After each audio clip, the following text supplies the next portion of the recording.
마테오복음 21장 23절에서 27절. 예수님의 당당함. 예수님께서 성전에 가서 가르치고 계실 때 수석 사제들과 백성의 원로들이 예수님께 다가와 말하였다. 당신은 무슨 권한으로 이런 일을 하는 것이요? 그리고 누가 당신에게 이런 권한을 주었소? 그러자 예수님께서 말씀하셨다. 나도 너희에게 한 가지 묻겠다.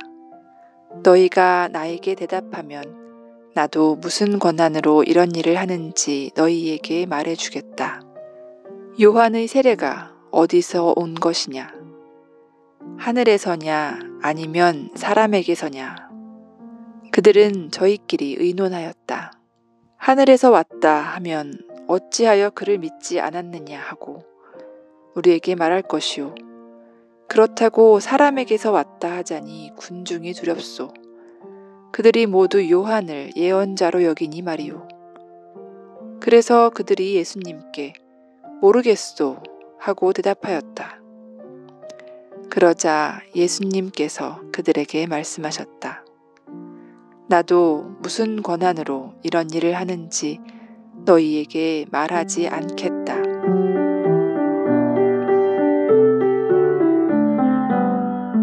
예수께서 성전에서 가르침을 주고 계실 때 그 당시에 소위 한가닥 한다는 사람들이 예수님께 시시비비를 가리고자 찾아왔습니다.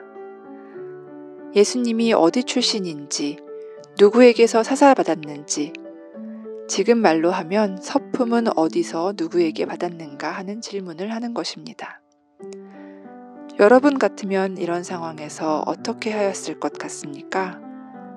정말 강심장이 아니고는 당황하고 주눅들어 말도 제대로 하지 못할 것 같습니다.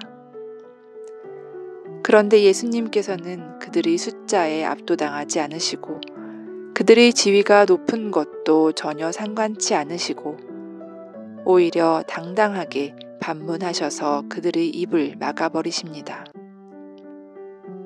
복음의 내용으로 보아서 예수님은 참으로 담대한 분이셨구나 하는 생각을 갖지 않을 수 없습니다.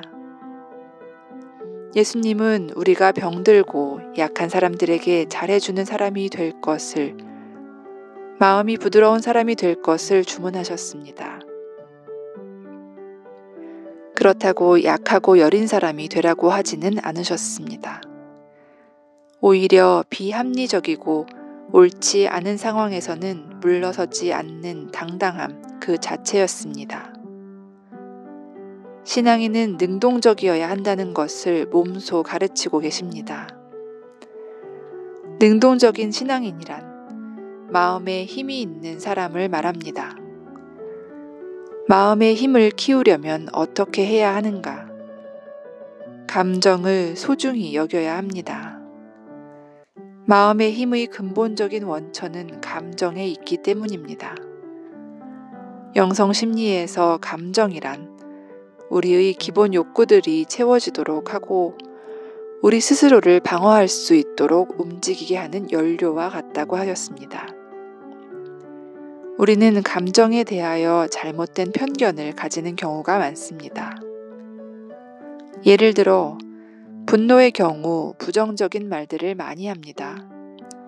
화내는 것은 나쁘다고 하며 화내지 말고 참으라고 합니다. 그러나 분노는 자신을 보호해 주기도 합니다.